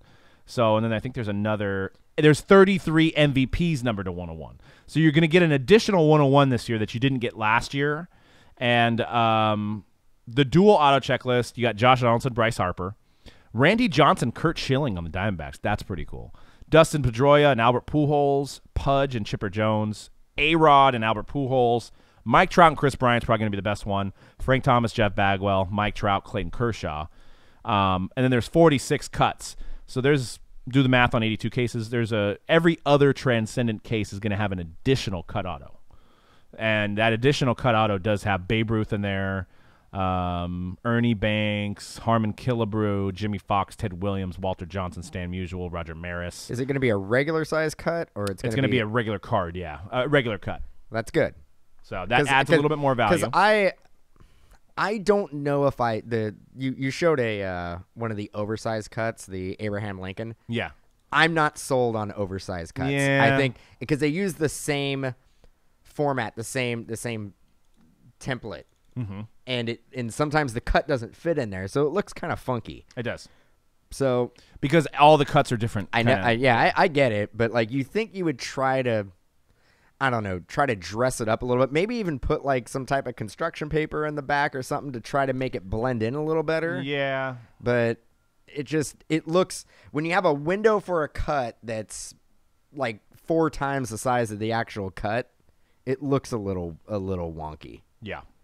I agree. And that checklist is pretty nice. There's some schlubs in there, but you got and I'll go through. There's 80. Well, I don't know if I want to go through 87 names, but I'll highlight some of them. Art Carney, Arnold Palmer, Alexander Graham Bell, Abraham Lincoln, Bing Crosby, Bob Hope, Barack Obama, Babe Ruth, Charlie Chaplin, which is cool, Cy Young, David Bowie. Did David Bowie just pass? He passed last year, right? Dizzy Dean, Dale Earnhardt Sr., Douglas MacArthur, Fred Astaire, Gerald Ford, George Harrison, Gene Kelly, Gordie Howe, Groucho Marx, George Steinbrenner. That might be kind of cool. George W. Bush, Harry Carey, Harry Truman, James Brown, Jimmy Fox, Joe Frazier, Judy Garland, Jackie Gleason, Joe Louis, Jesse Owens, Johnny Cash, Jackie Robinson, Kirby Puckett, Louis Armstrong, Lucille Ball, Luciano Pavarotti. Is that guy's? That's like 1800s, isn't it? Pavarotti, or no? I'm not classically trained here, but he's an operatic tenor. Mark Twain, Nat Lajoie, Nat King Cole, Orson Welles. That's kind of cool. Red Skelton is an entertainer, Comedian. Oh, that's right. Sadaharu Oh, which is one of the first Japanese baseball players to come over, right? Sugar Ray Robinson, Stevie Wonder. So some guys are still alive here, right? Stevie Wonder's still alive. The Three Stooges. I don't think I've all ever three seen of them? that. Yeah, it says the Three Stooges, so I'm assuming all three of them. Whitney Houston is cool. Woodrow Wilson. So there's some monumental cut autos that could go for thousands. So it's going to be a really fun set. And you can find the link. It's on the schedule for Friday, guys. I think we're already down to like 80 spots, so we're about halfway full, and this stuff will fly. So make sure you guys get in on this. I haven't decided if we're going to do another case yet, but we're definitely going to do the one. It should be pretty exciting. So I'm looking forward to it on Friday, ripping this stuff. And if you can't afford it, make sure you put your name in for the free spot giveaway through our Facebook, Mojo Break on Facebook, and you can find the link there. And we'll be tweeting it out, and we'll be promoting it and stuff like that as well. So Transcendent Baseball, going to be pretty exciting. So I think we're supposed to be done at 3:15, and I'm looking at our. It's 3:18, isn't it? Yeah, we went real deep on that. How many teams have we got left? We got a lot of teams left, though. 17. Okay, because we have like a half of the show yet left in topics. All right, let's speed run through these topics. Let's do this. Frank, good at basketball. Prism. Ntilikina? Ntilikina. I thought we were going fast. Confirmed? That is confirmed. Ntilikina is how you say Frank's name. Ntilikina. Ntilikina. I will forget. I was saying it two ways. Ntilikina, and I was also saying Kilatina. Yeah, I was saying Kilatina. I was even saying Nicotina. Does he have a T in his name? I don't know. Silent. Oh, I've also found out the correct way to say the other Celtics rookie is Shem-E Ojale. Shemi. Shemi? Shem-E. Shem-E? Shem with an H. Shem-E Ojale. Shem-E. Yep. Well, that's wrong. ESPN article confirmed. That's just flat out, he spells his name wrong. Just put an H in there. Yep. Had a good game last night. Here's a little video of some of his highlights. Madison Square Garden against the Lakers. Looked real good, and his cards haven't really popped quite yet. And I think he's in the right market. We were just talking about New York. Kristaps had absolutely a legendary game, and he's only getting better. So I have high hopes here for Frank, and kind of my advice to buy, because I think he's getting lost within Tatum, Lonzo. There's a lot of guys getting lost, to be honest. Yeah, this guy, I mean, his silver prisms lost in the sauce. Lost in the sauce is a good way to put it. $60 on a silver prism right now. Lots of room for growth. Good passer, good rebounder. Had some nice shots yesterday. In limited time, they're not really pushing this guy out there and having him play the whole game. I think he only played like 15, 20 minutes. Is he a guard? Yeah. Yeah, he looked great. Getting the ball to Porzingis. I mean, $62 on a silver prism, as you can see on the screen here. I think that's a great price. Oh, my God. I know. Porzingis he's huge. He's 7 foot. He's like 9 foot. He's a unicorn, dude. He's the purple unicorn, dude. He's killing I it. mean, that looks even more because Frank is actually behind him a little bit, so he looks even taller, but yeah. 60K break extravaganza. But yeah, Prism, and thanks to Ziggy for providing some information on the silver Prism market. I wanted to go over on some of the prices and also compare it to football, which is kind of astounding. So you got these are as of December 12th. You got Markelle Fultz is averaging $200 on us. These are silver, only silver. So I'll clarify it. Silver rookie cards out of Prism, silvers, not numbered. 70 Fultz $200, Lonzo Ball $200, Tatum's at $380. Josh Jackson, $75. De'Aaron Fox, $90. Isaac, $65. Lurie, $90. Frank Ntilikina, $60. Dennis Smith, $150. Zach Collins, $50. Malik Monk, $40. Kennard, $20. Donovan Mitchell, $250. Bam Adebayo, $20. Justin Jackson, $12. John Collins, $45. Harry Giles, $20. OG, $25. And Kuzma, $200. C-Rad, what sticks out? Which guy sticks out right there for low price, good investment? Ntilikina. Yep. Like we just went over. That's a good one. Laurie still has a lot of room to grow too. When you consider people compare him to, I mean, he's probably not going to be as good as Zinger, but that's who people compare him to. So at $90, he's a good buy right now. Maybe Malik Monk. I know some people have given up on him already, but he still has some room to grow. Those are probably my top three. I mean, Tatum is exactly where he should be. He is the #1 rookie right now. I mean, let's not talk about Simmons. We're talking about the 17, 18 rookies. He's the #1 rookie right now, Jason Tatum. So he makes sense at the top. Donovan Mitchell makes sense as a second selling guy. He's probably right behind Tatum, and then Kuzma is probably right behind that. So that seems accurate to me. What about the kid from Phoenix? Josh Jackson. What did you say? How much is Josh Jackson? 75. Yeah, there's room to grow. That's too. low. Yeah, that's low. Well, Jonathan Isaac as well. Yeah, there was one. What was the $12? Justin Jackson, Kings, $12. Yeah, I mean, that's like that's like you could throw the $12 and then whatever happens. I mean, is there a silver Frank Jackson? Not on the list. Okay. No. Frank Jackson. Okay, so no. he's actually the rookie that's playing for the Kings, playing well for the Kings right now, and he was their second drafted rookie. Justin Jackson, I believe, was their third or fourth. And then Prism, and we're talking about Prism football to compare, and these are autos because Prism silvers for football don't take. Pat Mahomes $40, Kareem Hunt $30, Fournette $45, McCaffrey $35, Watson $80, Trubisky $65, Kamara $35, Deshaun Kaiser $10, Dalvin Cook $25, Watt $20. That's kind of high for me. I mean, Watt's got the name. Juju $18. So those are autos, and we're talking about unautoed for basketball. That just shows you, kind of backs up the card market talk we had at the earlier part of the show. Yep. And wanted to ask you guys, has anybody found Prism retail out there yet? We'll just pose the question. We're on the 13th of December right now. Some people have found it. I think very few. I know we're getting ours on Thursday or Friday, so we should have it tomorrow or Friday. How do you think, before we move off this Prism topic, how do you think the retail will affect the silvers market, C-Red? I don't think it's going to affect it at all. You think it's going to hang out strong? Yeah, I mean, I see a lot of people getting them because they're posting a lot of greens and those red, white, and blue prisms on eBay already. I know you get a decent amount of silvers, from what I hear. I got to open up myself to see, but I don't think the silver prices are going to be affected at all by retail.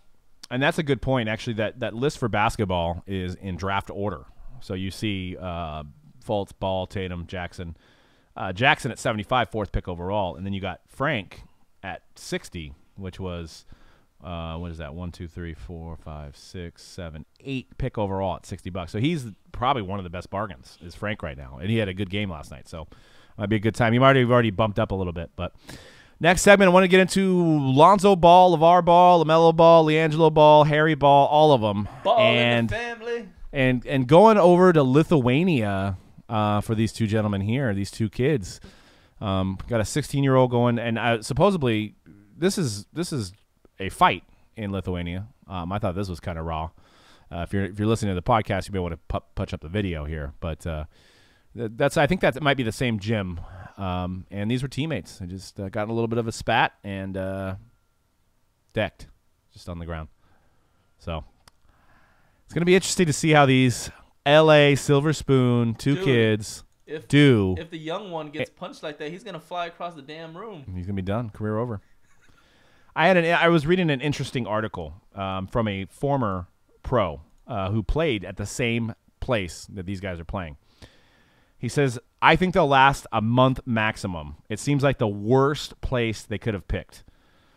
He said the transition from Southern California to cold climate will be rough for the brothers. Given their age, the fact that few Lithuanians in the small town of 7,500 speak English, and the fact that there's barely any sunlight in the winter months, it's not an ideal place to live. My American teammates and I would literally count down the days until we got back to America. It was always cold and dark. There were only 5 or 6 hours of sunlight every day, and if you're in the gym for half of it. It's a good basketball league, but there are plenty of other places in Europe that I would much prefer to live. Brust said the luxury that college and some high school players are used to, nicer flights, upscale hotels, simply don't exist in Lithuania. Many times, Brust said, he and his teammates would use ferries to get to games and stay in cheap hotels to cut cost. Another challenge will be 19-year-old LiAngelo and 16-year-old LaMelo getting used to playing against grown men. LiAngelo barely played a few weeks in UCLA before he left after a shoplifting debacle, and LaMelo was pulled out of high school to be homeschooled by the boy's father, LeVar. It's a low-level league. It will be a huge adjustment for them. Francisco Cavalli, director of scouting for EuroHopes.com, told Yahoo Sports. They'll play against players who aren't as talented as some American players, but they're more experienced and more physical. They'll make decisions quickly, and they know every trick in the book. It's a totally different environment. Brest said he wouldn't be surprised to see he would be surprised to see the brothers succeed. It would make for great television. He said it's gonna be amazing. He said with a laugh. I want the new season of Ball in the Family, the Ball Takes on Lithuania, to start ASAP. I'm intrigued to see someone of their popularity share the same experience I did. And this is courtesy of sportingnews.com, so a former player that's went over there to play in that league. And I think that's the team, the VYT team that they're going to be playing against. Looks like a kind of a nice stadium, you know. The guy kind of downplayed it, but yeah, I mean, these Silver Spoon kids that can't cut their own steak. Looks like a really nice high school court. Yeah, I mean, they can't cut their own steak. Is LeVar going to be hanging? And that's the other thing that Stephen A. Smith was talking about today. Is LeVar going to stay with these kids in Lithuania? No, he has to run the Lakers. Yeah. He does. So he's a new GM. What are the chances of these guys? What are the chances of these two kids getting drafted in the NBA? What's the percentage? The young one, I believe, still has a shot. The middle one has no shot.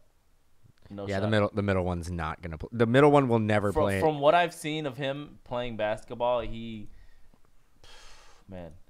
never play in the NBA. No.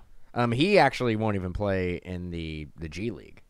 Yeah. I don't even think He doesn't look good enough. He'll never even get close to getting signed by a team. If he does get signed by a team, it's a straight PR stunt, and that would mean Lonzo would have to be one of the best players in the league at that point, and they're just like, the hell with it. Like, we'll just get his brother and throw him on the bench just to see if we can get people in the stands. Yeah.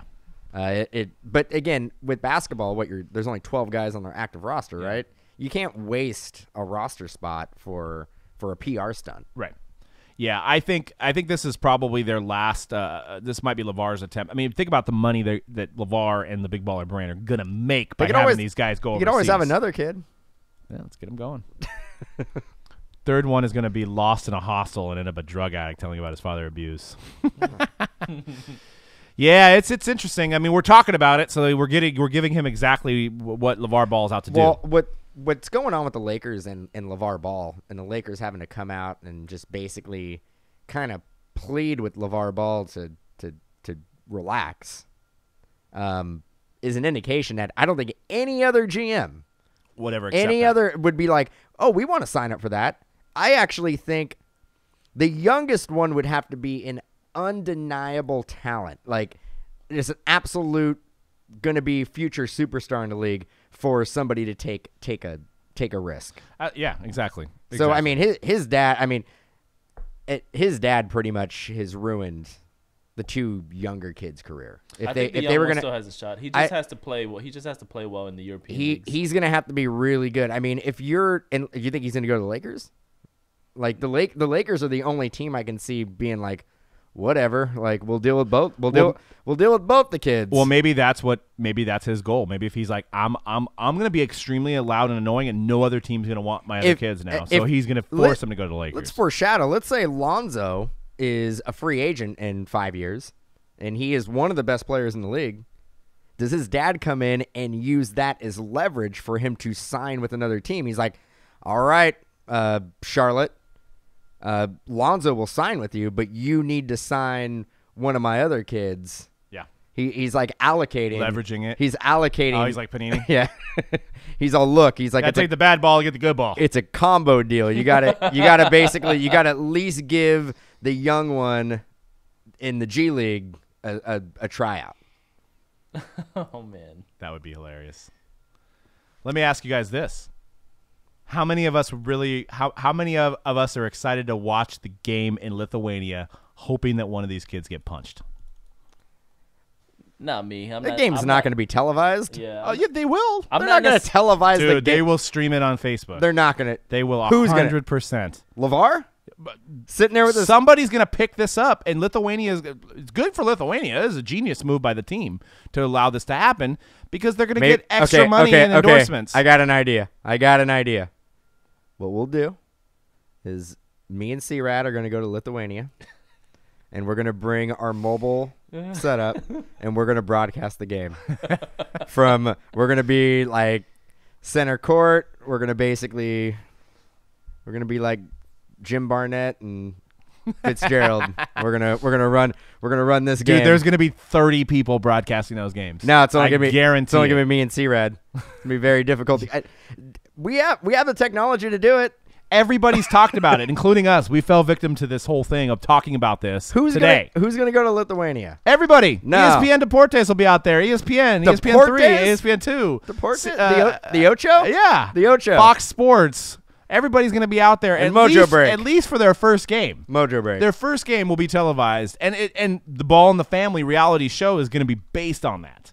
They'll go a little bit back and forth with Lonzo and his extremely jealous girlfriend, and then they'll go right into Lithuania and how there's cockroaches in their hotel and there's no sunlight and it's harsh conditions for these silver spoon Lambo driving boys. And it's gonna be like Teen Mom. That's what it is, and that's what LeVar's created. It's the next circus. Nobody is going to go to Lithuania to broadcast a game with two kids. Well, then ESPN is going to hire somebody that lives in Lithuania to broadcast it for them because there's money to be made by having these kids on TV. 100%. You act like that nobody. These are the two biggest polarizing characters in sports, sadly, because of what LeVar's done. He's got Trump to talk about it. Now he's got his kids over in a third world country after one of them didn't. He pulled him out of high school. Another one shoplifted, and he got him out of his crime. It's just train wreck after train wreck, and the next train wreck is going to be Lithuania. And he's going to sell shirts for $50, and he's going to get suckers like us to buy more shoes. And he's going to laugh all the way to the bank. And even if his kids don't make it in the NBA, and only Lonzo made it to the NBA, he's going to be $100 million richer because he got his name mentioned 75 million times on Twitter, and his videos were watched over 1 billion times. Are you off the bandwagon?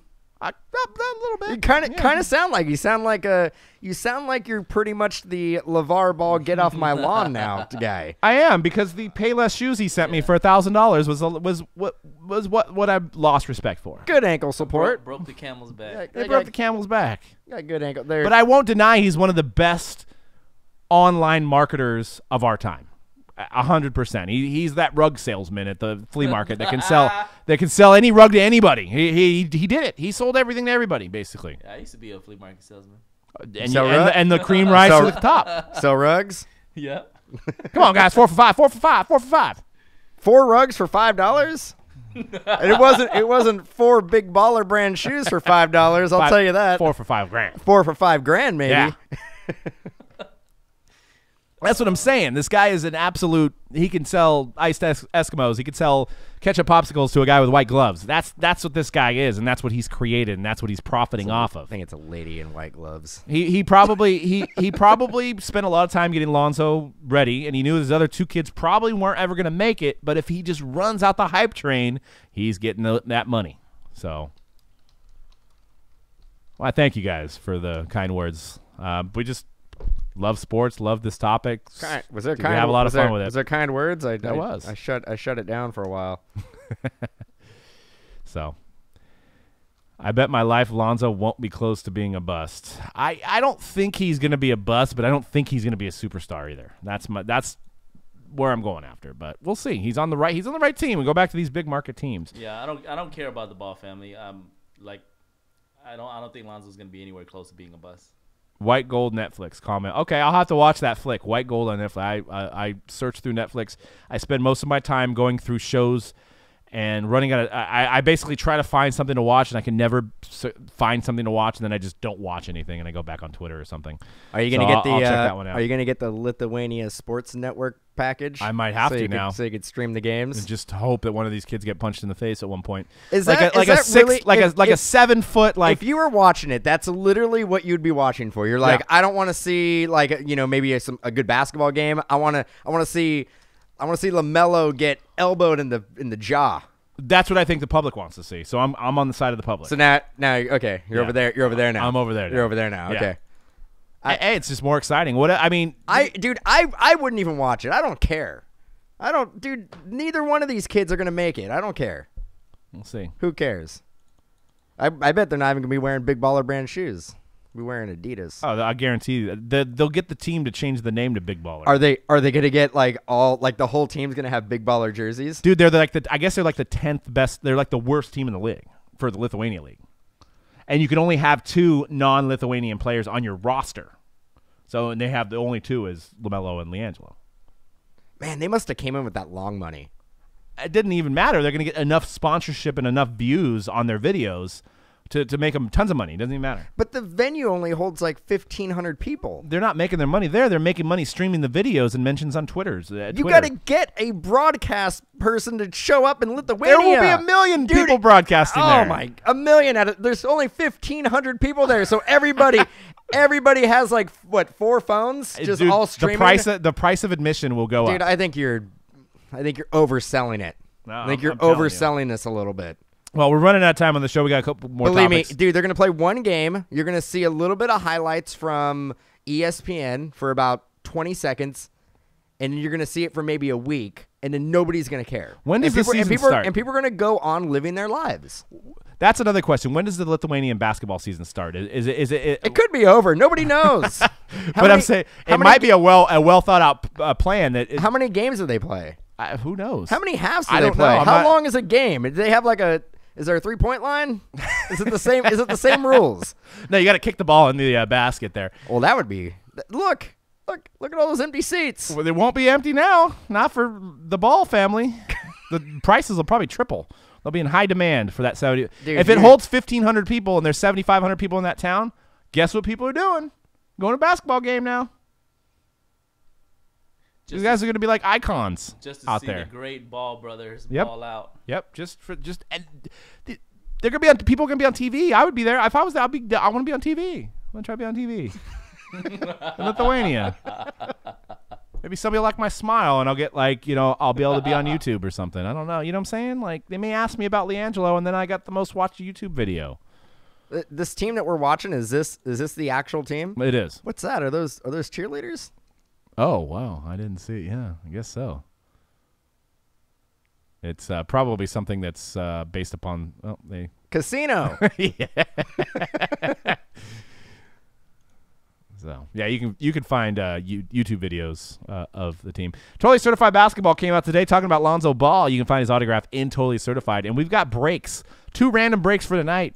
I think it's $28.99, I think, or $29.99. I can't remember. Around there, it's around the $29.99 price point. Random team break. There is on-card autographs of all the top rookies we just went over, so there's lots of value. Amazing rookie class. and very cheap, low-risk buy-in, and that's happening tonight. You can see the beautiful on-card Donovan Mitchell. They got gold parallels. That one's numbered to 10. Imagine what that's going to sell for. Nice improvement in design on-card, early on-card. It's great, so check it out. Shohei Ohtani, injured, or supposedly injured. I guess they found something in his elbow, his pitching elbow. Would you like to expand on this, Dan? Yeah. What do you think? You think he's done? I don't think he's done. I think there's a problem. I think we got a problem here. I think the Angels knew about it. I don't think there's any way that they signed him. And again, they didn't sign him for that much. So it's not a huge loss. So they're probably like, whatever. But I do see a concern. I think it's his UCL ligament. Japanese two-way star Shohei Ohtani was hailed as a game changer for the franchise. Reportedly has an injured ligament in his pitching elbow. While not considered dire, required a platelet-rich plasma shot in October and could portend to more serious problems down the road. According to a report late Tuesday by Yahoo Sports, which cited the results of a physical exam Ohtani underwent in Tokyo in late November, the injury is characterized as first-degree sprain of his right throwing ulnar collateral ligament. Although a first-degree strain is considered mild, further damage could require Tommy John ligament replacement surgery. For now, Ohtani is considered a candidate for surgery. The PRP shot, is which is centrifuge-spun blood, is returned to the body to promote healing, was given on October 20th, according to Yahoo. While elbow injuries are common among pitchers, a PRP shot indicates a higher level of concern. In addition, Yahoo reported Ohtani has a small free body. Small free body. What does that mean? I don't know. Probably a bone chip. Okay, it's a body of a bone, I guess. Floating near his UCL. Ohtani, 23-year-old, who is both a right-handed pitcher and a left-handed slugger with impeccable credentials in Japan in both disciplines, was posted by his Japanese team, the Nippon Ham Fighters, earlier this month, and through a thorough vetting process last week chose to sign with the Angels. Because of MLB's international signing rules, the Angels signed Ohtani for just a $2.3 million bonus plus a $20 million posting fee to the Ham Fighters. Ohtani missed blah, blah, blah, blah, blah. So, yeah, it's something minor, and they were saying... Minor. He's throwing elbow ligament strain, cause for concern in the future, may need Tommy John surgery, and you just said minor. Not a big deal. So he probably gets Tommy John surgery, I would say next year. I would say before... I would say they probably give him Tommy John surgery. He doesn't even play next year. They're going to do it now, and he'll be ready to go in 2019. How about them apples? Well, I don't know about that. I mean, I think it is like a kind of like a ticking time bomb situation. Maybe the ticking time bomb doesn't go off for 5 or 6 years. Maybe he's able to have 5 or 6 years before he needs it. Maybe it never happens. No, it does. It sounds like it's more of a preventive thing. How many pitchers, young pitchers, are having Tommy John surgery? This is probably the same exact thing that's happened to them. They get it right away. They get it when you're 23 instead of getting it when you're 31. Does this impact his cards? Yes. Because I don't think he's going to play in 2018. I don't think he's going to play. I don't think he's going to play this year. Well, he got a shot that helps heal faster. So he's got a magical shot. He does. Okay, cool. And no other pitcher has even thought about that, right? I think this is so. All the guys who get Tommy John surgery, they're like, "Man, you should have took the Ohtani shot. Never heard of it. Give me that Tommy John surgery." They said I feel like missing 2 years. But they were comparing Japan does this more often than U.S. U.S. will give it when it's done, like when it's like when it's like already coming on. This is just sign of elbow soreness that they gave him the shot to help rebuild the ligament or to strengthen a ligament, from what I understand. But yeah, it's a wait and see scenario with him to see what happens. Maybe they turn him into a hitter for this. I don't know. $23 million on the line for them. They're going to be probably pretty careful. I think even if they turn him into a hitter, he's going to have Tommy John surgery. I don't think he plays. And I don't think he plays this year. We'll see. That's your prediction. I don't that's think your he plays. bold prediction. I don't think he plays. He probably won't be in Bowman. I'm assuming he'll be in Bowman Chrome. If he's in Bowman, I would think it would just be a base card, which still might have a lot of value. 2-3 years of non-rookie Ohtani cards? That's a good question. I guess it depends on his effectiveness in the minor league. I'm assuming he's going to start in minor league. He may be invited to spring training. I don't think it's as – but unlike somebody that's drafted out of college or high school, this guy's been playing professional. I don't think Ichiro – we'll have to do the research on Ichiro. When Ichiro came up, I don't think he played much in the minors. I think he was right up. I don't think he played any in the minors. Right. I think he just – So this guy's already been seasoned, so he may not play much in the minors. He may play just a spring, and then they'll decide what to do with them. Then we'll find out if he's injured as well. He'll play. He'll do spring training. He'll opt to get the Tommy John surgery in spring training when he realizes that he has a huge problem. They get it now. Downer Dan over here. So when he's 24, 25, he gets the Tommy John surgery out of the way early in his career. He can have 8 to 10 years without having any issues. You do it early. If they don't do it now, it could lead to other issues. If it is, I mean, he could start affecting, if he is pitching, he could start affecting his windup to basically compensate for the ligament that's falling off in his elbow, just right off the bone. Are you a doctor? I'm a doctor. You doctor? I'm a doctor. I play doctor. I'm group breaker and doctor. Dr. Dan. Dr. Dan. I think this is all just pure speculation. I'm pretty much the best doctor ever. I'm the best. Like on my worst day, I'm pretty much the best doctor. If you have Mojo cards of his, which is a special parallel that was in the Mega Box, would you sell now or hold? Oh, I'd sell now. Sell now. I'd sell now before spring training. Yeah, because you got to think those are going to take a little bit of a hit once his other card comes out. Yeah, well, that and the fact that he's not going to play. So I'd sell now. Dan, you stayed at a Holiday Inn last night? I think I did. You did? I'm like well rested. Nice. I'm good to go. Well, we got a break to fill here, Bowman Draft, but I want to do did I not have a slide for Mr. Aaron? There he is. It was right there. I thought I put it up there, but Aaron Rodgers is back, which means more exciting football games down the stretch. Everybody likes watching Aaron Rodgers throw the ball. I think Green Bay is going to run the table. I think they're going to represent the – Like last year? Yeah, I think they're going to represent the NFC this year. I know I called out the Seahawks last week, but I didn't really know when Rodgers was coming back. Now that Rodgers is coming back, discount double checked in full effect, I think Rodgers takes this team, which is one of the more talented Green Bay teams, in my opinion, from an offense standpoint. When you got Aaron Jones and you got Jamal Williams and you got Devontae Adams looking good, you got a lot of pieces of the puzzle there. We'll see if the line holds up for Rodgers. Is the biggest concern for me. But I'm excited to have one of the most exciting players back and they've got some good games coming up. Carolina, Minnesota. There's going to be some exciting football coming from Packers. And if they do make the playoffs and they run the table, I'm going to give it to you. They're going to earn it. They're going to earn it because they're going to be going against really, really good teams. So I don't know. You can never count out two guys you never bet against: Aaron Rodgers and Tom Brady. Yeah. If anybody can do it, those guys can do it. Down by 28 points in the fourth quarter. Doesn't matter. Doesn't matter. Yeah, I mean, the collarbone situation is a little bit of a worry of him re-injuring it and possibly hurting his whole career. But if he wants to play, I mean, that's what this guy does. He wants to play. I mean, he doesn't even, apparently, according to his brother that was on The Bachelor, he doesn't hang out with his family. So, I mean, football is his life.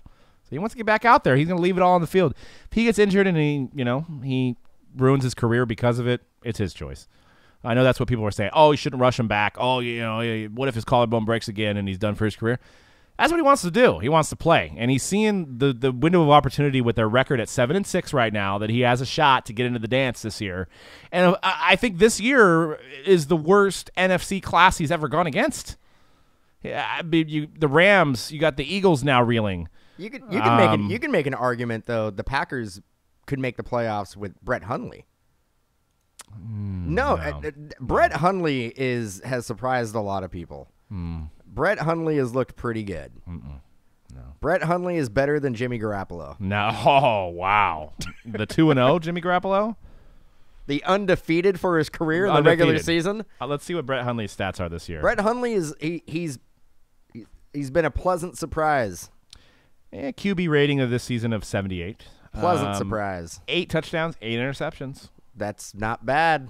That's not great. It could be worse. I mean, it's no CJ Beathard. That's kind of balancing it. That's balancing it out. That's throw one, you give one. Throw one, you give one. Hey, man. Where you going? 8 touchdowns. He did throw 3 against the Steelers, so that means he out of his 8. Actually, he threw 3 against the Browns. So he had a couple tough games. He had a 48 rating against the Buccaneers. Man, that quarterback rating is stupid. No, it's not. It doesn't matter. It's 100%. Doesn't matter. What matters is W's. Are you gonna eat And that? if it wasn't, you're gonna eat that W. if it wasn't for Hundley winning some games, they wouldn't even have a chance for the playoffs. When did Rodgers go out? I'd like to say Jamal Williams won some games. When did Rodgers go out? Like week 2, week like 3? that. Yeah. Well, the Packers are in it. Thank you, Brett Hundley. Game manager. He's not a game manager. That guy can do a little bit of everything. That guy's going to start somewhere. He threw for 157 yards, 1 touchdown, 3 interceptions against the Vikings for a rating of 39. He followed that up with a 87-yard performance with 1 interception against the Saints. That one drive? He followed that up with 245 yards, no touchdowns, no interceptions. The Bears, he had a stellar game, 1 touchdown, 212 yards. Rodgers is good for 300 yards, 3 touchdowns almost every game. So there's a big difference. Well, it's the Packers have depth at quarterback, so it's good. It's good that they were able to. They had Brett Hundley. Good draft there. Good draft pick. Yep. Brett Hundley, yeah, not bad. I mean, there's been a lot worse. You could have Mike Glennon. You could have Jared Goff. They're or something. they're in the running for playoffs. I slipped that in there. They are, yeah. I mean, you got to give it to Brett Hundley. Hand it on. UCLA. UCLA. Great quarterbacks there. Troy Aikman. UCLA. All right, that does it for the show, guys. Not sure if we're going to have a show. It's up to Dan and C-Red. I will not be here next week. So if we do have a show, it'll be pre-recorded. It will be 100% improv. We won't write anything down, and we're just gonna wing it. That sounds kind of fun, actually. Yeah, doesn't it? We're gonna have the slides up as we go. Like we're just. I want to. Let's do this. Like you like. C-Rad, you're basically going to put a slide up there. I'm going to have no idea, and we're just going to talk about it. All right. Let's I'll do it. probably kick some freestyles. Nice. I'm going to be watching from the hospital, so I'll be excited. I'm going to see if I can get Matt to come in. New baby Mojo. Yep. See if we can get Matt to come in and talk about the Pac-12. I mean, I could do a play-by-play, but that might not be a very interesting episode. Could we do you via Skype or via FaceTime? FaceTime, maybe. FaceTime? I could, but I want to be the unicorn emoji. From the emojis from the iPhone. Never mind. You just do what you got to do. You do you. All right, guys. Well, we'll see you on the feed. Bowman draft filling up right now. We've got some hockey today as well. We've got the black, the highly anticipated Upper Deck 16-17 black. We've been waiting for this one for about 10 months now. And we've got a totally certified as well, which looks good. So just don't go nowhere. We're going to give us 5 minutes to break down the show and get ready to open up some cards. Thank you guys for tuning in as always. And make sure you sign up for the free Transcendent giveaway. We're going to announce the winner on Friday, so make sure you go to our Facebook, find the link for the free Transcendent spot, and sign up. Put your email in there and tell your friends, tell your mom, and tell your wife.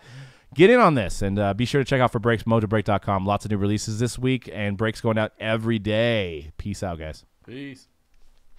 And that's it.